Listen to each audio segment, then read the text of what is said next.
Sin tuachtran Mary McAleese a cheap seanú coranneach meisina teangaí go hofagiúlanarí.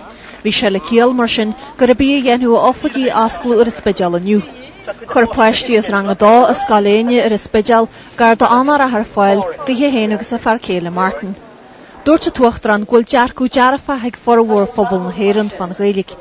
Tá daonú na tíre a gaiirthú fasta dúirtí faoi honachar na gultúr agus na náisiúntaachtaí úra imircetha. Tá méadú suntasach tagatha ar líon na Limerickach na Nasc. Tá na teangatha úra agus na gréith cultúr nua ag Sebrú agus ag Blathú ar cultúr féin. Dúirtí ghfuil sé de cheart ag an nile ghine sa tír, leas a bhainte sa Ghaeilge agus iad a déile le hofaig ar bís sa Stáit Chóras. Fi leir na bliana siúin bei forbar an achta a bhéim agus legus na scéman í teanga intaí an nuair sin go mé méadú ar obair na hofaige sin agus go mé níos mó daoine gearan faoi heirbhí mar be cearta bhaid níos sillar le fáir an phobal an nuair sin.